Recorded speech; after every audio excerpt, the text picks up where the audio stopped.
Bismillahirrahmanirrahim. Assalamualaikum warahmatullahi wabarakatuh.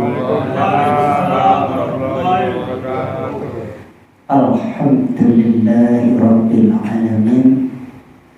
Wassalatu wassalamu ala asrofil anbiya'i wal mursalin Sayyidina wa maulana Muhammadin wa ala alihi washabihi ajma'in, amma ba'd.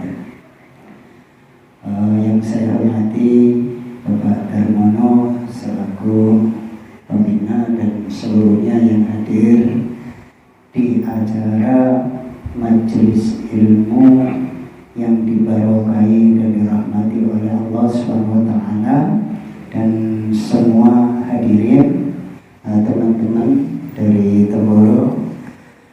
Sebelumnya saya menyampaikan sedikit pembelajaran bagaimana kita ini menggunakan waktu, menggunakan umur dengan sebaik-baiknya. Kata orang timur, tak kenal maka tak sayang. Mengatakan lagu. Jadi yang pertama, saya di sini mewakili Bapak Aziz. Nah, kemarin beliau memandatkan kepada saya untuk menggantikan sementara karena beliau keluar ke Bali 10 hari. Jadi karena biasa itu Pak Aziz dan teman-teman, saya juga sebisanya nanti intinya kita belajar bersama untuk mensyukuri nikmat yang Allah berikan berupa umur sehat kita gunakan untuk senantiasa mentaati perintah Allah sehingga kita nanti mendapatkan ridho dan hidup barokah. Yang kedua, nama saya sudah tertampung di sini, Muhammad Tasir Hidayat. Jadi saya aktif, kebiasaan saya kerja sebagai anggota TNI di Kodim Magetan. Saya sebagai pinter di Kodim, pinter atau pinter rohani. Jadi itu perkenalan saya, dan perlu saudara-saudaraku ketahui saya memiliki keluarga, satu anak, dan kebetulan menjadi anggotanya Pak Darmono Hanif Haikal Fikri Amperwa yang kerja di sini. Itu anak saya. Yang ketiga, Bapak sekalian yang dirahmati Allah SWT, bahwasanya kita ini dikirim ke dunia ini oleh Allah SWT hanya untuk diuji dengan masalah. Jadi kalau di dunia ini bapak-bapak sekalian mendapatkan masalah-masalah, maka jangan pernah mengeluh, tetapi bersyukur kepada Allah Subhanahu wa taala. Saged dipahami ya? Jadi kabeh wong nang dunya iki dikeki masalah. Ora ono masalah engko nek wis nang akhirat, sing gelem ngamani agama, sing gelem nglakoni perintah Allah, sing gelem nyontoh cara hidupnya baginda Nabi Muhammad sallallahu alaihi wasallam. Saged dipahami? Itu yang pertama. Jadi kalau dunia iki kepengin enak ae tentrem ora enek. Enake mungkin ten surgane Allah Subhanahu wa taala. Mongko panjenengan boten dikirim suwe nang dunia iki. Paling suwe swidak sampai 70 tahun. Leres mboten? Iku nek nyampe. Nggih mboten? Dadi kok nek dikeki waktu sing apik, dikeki sehat, kita gunakan sebaik-baiknya mengagungkan asma Allah. Lah carane supaya jenengan iki ora duwe masalah, Allah ngekei resep. Wal akibatul lil muttaqin. Wong sing gelem takwa kepada Allah SWT Seakeh-akeh masalah bakal selesai, bakal rampung. Masalah selesai dengan sendirinya. Allah yang membuat masalah, Allah yang menyelesaikan masalah. Terus benar? Terus. Monggo apapun yang kita terima di dunia ini harus kita syukuri. Dikai loro ya syukur. Lho kok saged syukur, Pak? Lah iya, Nabi ngendika Allah itu sayang kepada hambanya niku diuji kelawan sakit. Wong nek lara niku nggih, Pak, dosane berguguran tiap hari. Lho, napa boten syukur dosane diilangi karo Gusti Allah. Ane jenengan lungguh ngeten iki dikei ganjaran ibadah 80 tahun sing istiqomah ora tau pedhot. Seneng napa mboten? Seneng. Kok gak gelem lungguh nang majelis ilmu, berarti wong kuwi sing rugi. Monggo setiap ada majelis ilmu kita gunakan sebaik-baiknya. Tidak hanya itu Bapak sekalian yang dirahmati Allah. Allah juga menyampaikan kepada malaikat Jibril, wahai Jibril, kamu keliling ke seluruh dunia, maka ribuan miliaran triliunan malaikat akan berkeliling, berhenti saat ada majelis ilmu seperti ini, ikut mendengarkan, menebarkan sayapnya untuk dididik kita semua ini. Kalau kita tahu, kalau diberi basirah bisa melihat, maka setiap ada majelis ilmu kita akan tersenyum dan bisa hadir di dalamnya. Karena apa?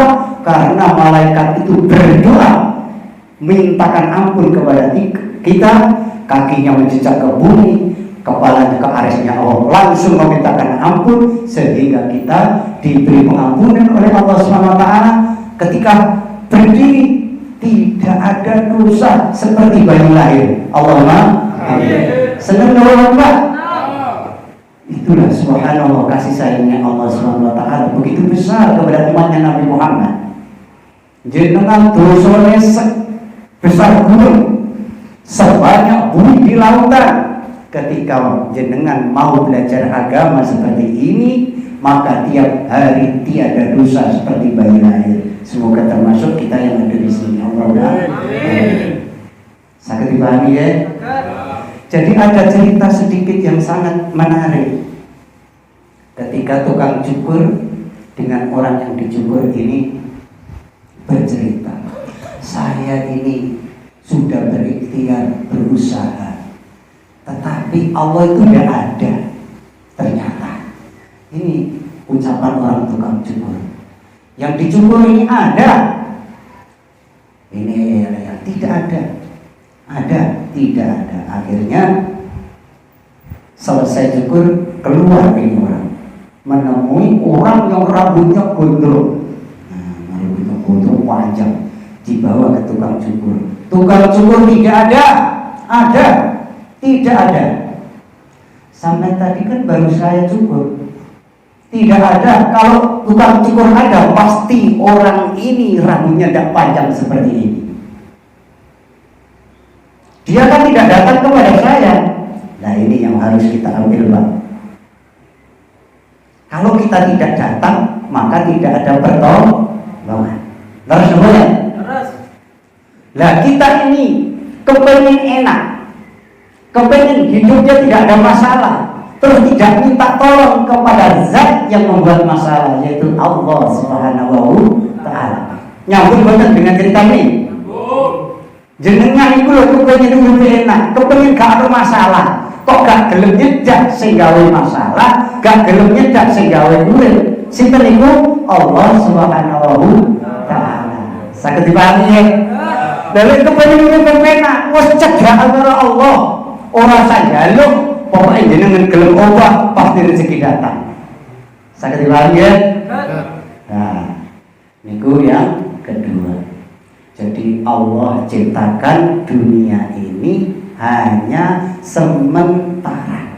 Jenengan umpamane dikai umur 1000 tahun umpamane, niku tetap mati nopo terus? Mati ya?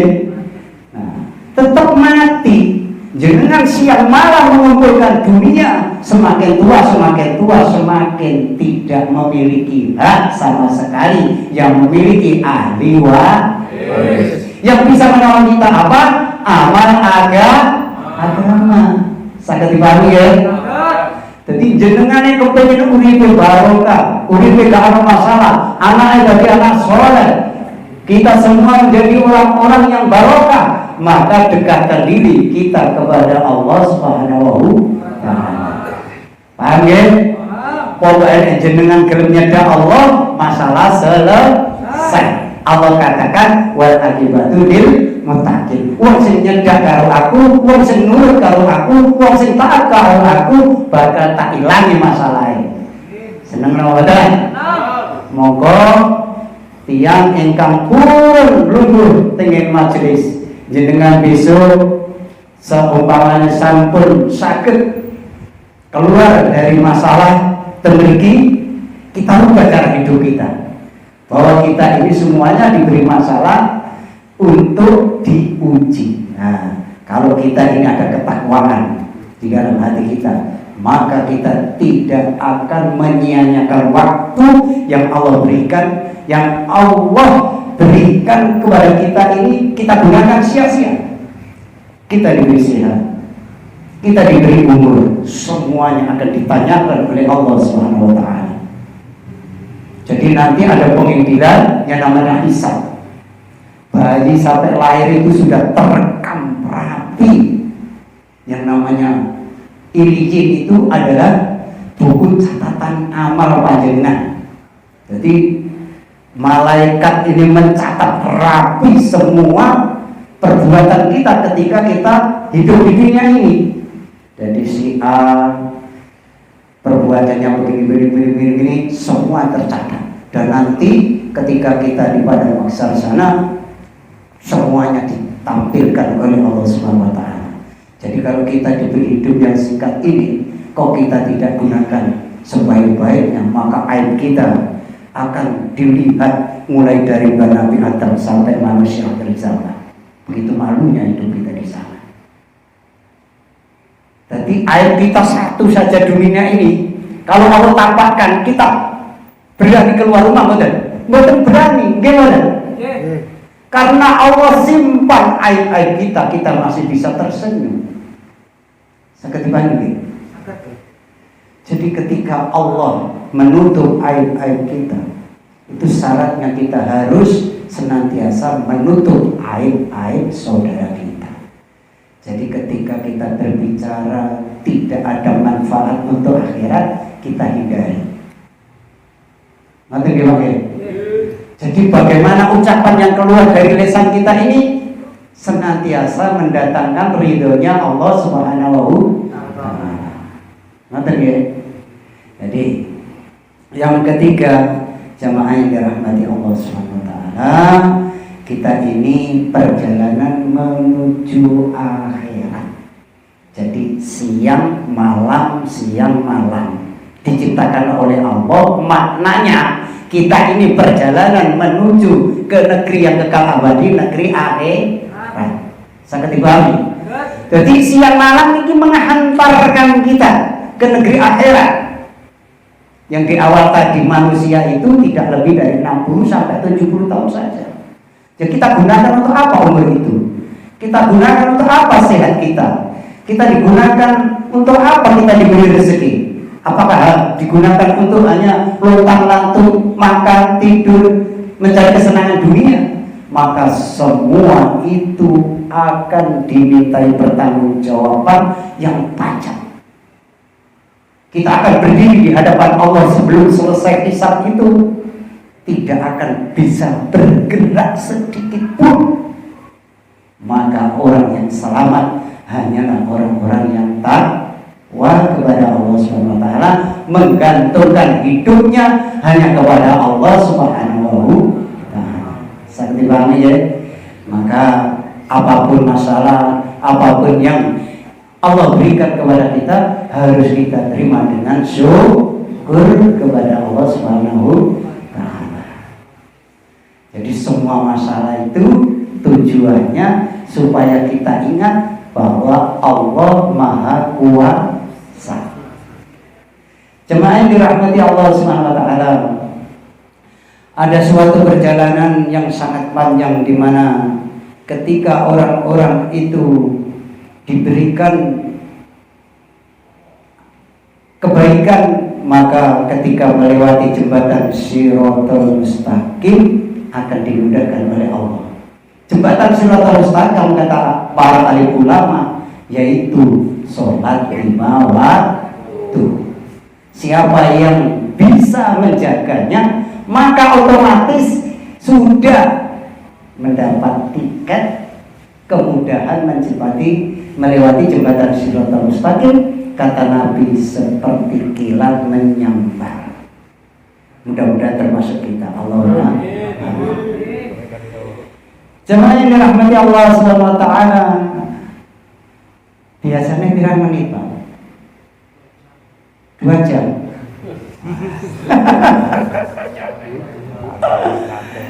Oke. Jadi kita nggak perlu panjang-panjang. Yang penting makna daripada majelis ilmu adalah majelis yang dibangga-banggakan Allah di hadapan para malaikatnya. Itulah keuntungan sebagai umatnya Nabi Muhammad. Kita tidak minta menjadi umatnya Nabi Muhammad SAW. Dosanya sebesar apapun ketika kita pernah mengingat Allah. Bahkan di dalam kehidupan kita pernah bersahadat, itu saja loh. Kita nanti bisa diangkat oleh Nabi kita ke surganya Allah Subhanahu wa taala. Apalagi kita ini mau duduk, mau belajar, mau mengamalkan agama, maka Allah katakan walaupun kita nanti di nerakanya Allah yang dikatakan siang dan malam bergelimpangan panas, tapi orang yang mau duduk di majelis ilmu, mau mengamalkan agama dengan sholat, maka neraka itu menjadi dingin. Allahumma amin. Jadi tidak merasakan siksa bagi orang-orang yang mengamalkan agama. Kita ini nggak bisa surga tanpa hisab. Semuanya harus dihisab. Semuanya melalui nerakanya Allah. Seperti besi yang sudah tua karatan itu Pak. Masukkan ke api, dipukuli, terus dijadikan sabit, dijadikan alat-alat yang bisa bermanfaat. Begitu juga dengan kita ini, dibersihkan dulu oleh Allah. Setelah bersih, serba bagus diangkat ke surganya Allah. Sakit ya. Jadi jangan putus dari yang namanya rahmatnya Allah Subhanahu wa taala. Jemaah yang dirahmati Allah Subhanahu wa taala, itu diantara kemuliaan dan keberkahan sebagai umatnya Nabi Muhammad SAW.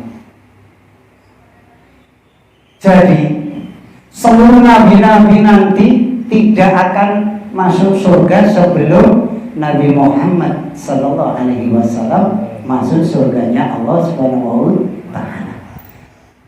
Dan umatnya Nabi Muhammad adalah umat terbanyak menjadi penghuni surganya Allah Subhanahu wa taala. Jadi apapun yang kita alami dalam kehidupan yang singkat yang tidak lama ini, mari kita berusaha untuk menggunakan sebaik-baiknya untuk senantiasa berbuat kebaikan sehingga kita mendapatkan ridho Allah dalam hidup dunia dan akhirat. Allahumma amin. Jemaah yang dirahmati Allah Subhanahu wa taala. Jadi Nabi nanti ketika masuk ke dalam neraka mencari orang-orang yang senantiasa bergelimang dosa, ketika Nabi Muhammad SAW masuk neraka, neraka itu tiba-tiba menjadi gelap dan dingin. Maka penduduk neraka, ada apa ini? Kok neraka tiba-tiba dingin? Maka dikabarkan kepada penduduk neraka bahwa Rasulullah SAW akan mencari umatnya untuk diangkat ke surganya Allah. Sebagaimana di awal tadi saya sampaikan bahwa umatnya Nabi Muhammad semuanya masuk surga tergantung amalan di dunianya. Kalau amalnya baik, maka diperbaiki, digembleng di neraka itu sebentar. Dan yang tidak pernah mengamalkan agama itu lama, walaupun hanya mengucapkan syahadat ketika menikah itu loh, bisa diangkat oleh Nabi. Maka para malaikat iri ingin menjadi umatnya Nabi. Seluruh nabi-nabi ingin menjadi umatnya Nabi. Karena begitu mulianya Allah SWT memberikan kemuliaan kepada umatnya, baginda Nabi Muhammad SAW. Jamaah yang dirahmati Allah, Rasulullah SAW memberikan permintaan kepada Allah SWT. Ya Allah, janganlah sampai umat saya ini menjadi orang-orang yang senantiasa tidak rukun. Maka Allah kabulkan. Ya Allah, seluruh umat saya bisa mensafaati agar bisa masuk ke dalam surgamu, maka Allah juga mengabulkan. Tetapi Allah tidak mengabulkan satu permintaan Rasulullah, yaitu umatnya untuk tidak senantiasa selisih paham. Ini tidak dikabulkan oleh Allah SWT. Sehingga kalau kita melihat dalam kehidupan ini, di antara umatnya Nabi Muhammad banyak yang berselisih. Itulah yang tidak diinginkan oleh Allah. Yang bisa menjauh dari perselisihan adalah orang-orang yang senantiasa duduk di dalam majelis ilmu, belajar agama, sehingga faham bahwa semua perselisihan ataupun yang namanya tidak rukun itu akan mendatangkan kebencian dan tidak mendatangkan rahmat Allah. Maka supaya kita difaham, bisa rukun, guyup, saling menyayangi, maka kita harus ikut belajar. Kata Allah, siapa yang mau belajar akan dapat pertolongan Allah SWT tiap detik, tiap saat, senantiasa dalam perlindungan dan pertolongan Allah SWT. Dan ketika meninggal seperti menemui hari raya yang selama-lamanya. Semoga termasuk kita. Demikian jamaah, besok kita lanjutkan lagi. Kalau panjang-panjang terlalu banyak kita tidak bisa mantap. Sedikit yang penting kita pahami, kita renungi, kita masuk ke dalam hati kita, supaya kita bisa mengamalkan sehingga menjadi manusia-manusia mulia, manusia-manusia yang dapat ridhonya Allah, manusia-manusia yang diberkahi oleh Allah SWT, dunia akhirat, menjadi orang-orang yang senantiasa menjadi orang yang diridhoi Allah Subhanahu wa taala. Maka dan mungkin dari Bapak ada tambahan? Monggo, kajian sedikit ini mudah-mudahan bermanfaat bagi kita semua, dan Allah mengangkat dosa-dosa kita semuanya. Ketika kita berdiri dari sini, semua diberi derajat yang mulia, yang tinggi di sisi Allah, dan dihapus dosanya seperti bayi lahir, seperti janjinya Allah Subhanahu wa taala. Mari kita tutup dengan doa kafarah majelis. Subhanaka Allahumma wa bihamdika, asyhadu an la ilaha illa anta, astaghfiruka wa atubu ilaik. Wassalamualaikum warahmatullahi wabarakatuh.